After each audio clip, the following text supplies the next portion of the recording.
எல்லாருக்கும் வணக்கம். இன்னைக்கு ஒரு சுண்டக்காய் குழம்பு தான் பண்ணி காமிக்கிறேன். இப்படி ஒரு சுண்டக்காவை பாதி பாதியாக நறுக்கிக்கோங்க. பாருங்க, பாதி பாதியாக நறுக்கியிருக்கிறேன். நறுக்கி வதக்கிட்டு இருக்கேன். நல்லெண்ணெய் ஊற்றி கடுகு கருவேப்பிலை உளுந்து பருப்பு இதெல்லாம் போட்டு தாளித்து இந்த பாதி பாதியாக போட்டு நறுக்கி அதில் கொஞ்சம் வதக்கிட்டு இருக்கேன். கொஞ்சம் வதக்கிக்கோங்க.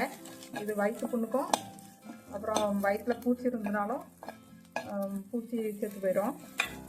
அந்த குழம்பு ஒரு நாளைக்கு செஞ்சு சாப்பிடுங்க. குழம்பு வீடியோ போடலான்ட்டு வதக்கிட்டு இருக்கும்போதே எடுத்து போடுறேன். நல்லா சுண்டக்காய் பாதி வதங்கிடுச்சு. இது கூட ஒரு 100 கிராம் கத்திரிக்காய் கட் பண்ணி உள்ளே போட்டுக்கிறேன். கத்திரிக்காயும் சேர்த்து வதக்கிக்கலாம். சுண்டக்காவை நல்லாவே வதக்கிடுங்க. பாருங்க, லேசாக வதக்கி வச்சு அது கூட ஒரு 2 தக்காளி கட் பண்ணி போட்டிருக்கேன். அதை சேர்த்து வதக்கிக்கலாம். சுண்டக்காய் குழம்பு உடம்புக்கு ரொம்ப நல்லதுங்க. இது ஒரு வாரத்துக்கு ஒரு முறை சுண்டக்காய் குழம்பு வச்சு சாப்பிடுவேன். தக்காளி போட்டாச்சு. அதையும் லேசாக வதக்கிட்டு, இது குழம்பு செய்ய தெரியாதவங்களுக்கு ஒரு யூஸ்ஃபுல்லான வீடியோவாக இருக்கும்.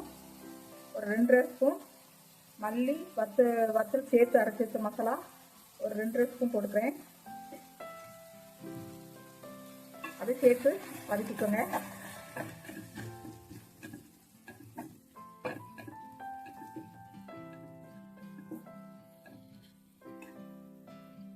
லேசாக புளி நடைய வச்சுருக்கிறேன். அந்த தண்ணி மேலாட்ட லேசாக ஊற்றுக்கிறேன். தனித்தனியாக எல்லா வித காய்களும் போட்டு இந்த மாதிரி குழம்பு மசாலா வாசனை போகிற வரைக்கும் லேசாக வதக்கிக்கோங்க. மசாலாவும் நல்லா வதங்கிடுச்சு. புளி எடுத்து வச்சுருக்கேன். நல்லா புளியை கரைச்சி ஊற்றிக்கலாம்.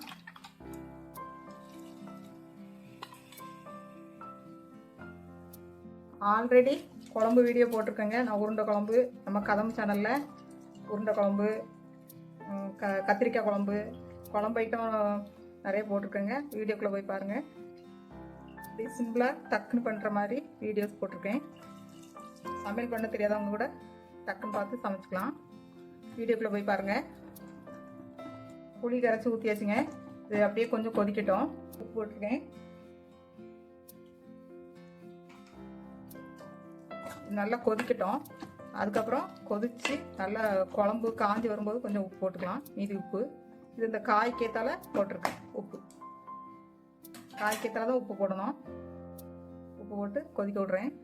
கொதித்து நல்லா மசாலா காய் எல்லாம் வந்துருச்சுங்க. ஒரு தேங்காய் ஒரு பாதி முறி எடுத்துருக்கேன். சின்ன பாதி முறி தேங்காய் எடுத்துருக்கிறேன். கருவேப்பிலை கொஞ்சம் போட்டுக்கிறேன். சின்ன வெங்காயம் ஒரு 10 போட்டுக்கிறேன். 1 டீஸ்பூன் சீரகம் போட்டுக்கிறேன். எல்லாம் சேர்த்து அரைச்சிட்டு வந்துடுறேன். அரைச்சிட்டு வந்தேங்க தேங்காய் சீரகம் வெங்காயம் கருவேப்பிலை போட்டு எல்லாம் அரைச்சிட்டு வந்துட்டேன். அதை குழம்புக்குள்ளே சேர்த்துக்கலாம்.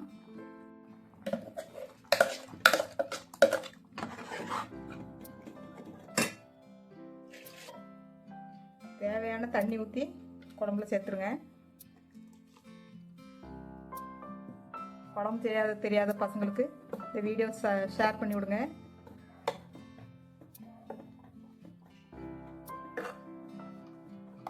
இப்போ கடைசியாக நல்லா கொதித்து உப்பு போட்டு இறக்குனா குழம்பு ரெடி ஆயிருங்க.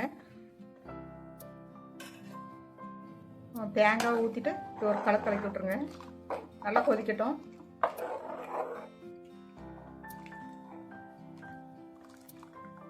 நல்லா கொதிச்சு காயட்டும். பாருங்க, நல்லா கொதிச்சு காஞ்சிருச்சு. அப்புறம் ஏற்கனவே கொஞ்சம் உப்பு போட்டிருக்கோம். அப்புறம் தேவைக்கு கொஞ்சம் உப்பு போட்டு இறக்கிடலாம். அப்படி கலக்கி விட்ருங்க. அவ்வளோதாங்க, சுண்டக்காய் குழம்பு ரெடி ஆயிடுச்சு. பாருங்க,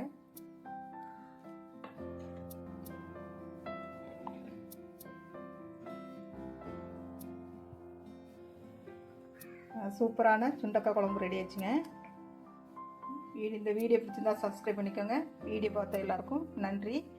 இனி அடுத்த வீடியோ தீபாவளி ரெசிபியோட சந்திக்கிறேன். எல்லாருக்கும் தீபாவளி வாழ்த்துக்கள்.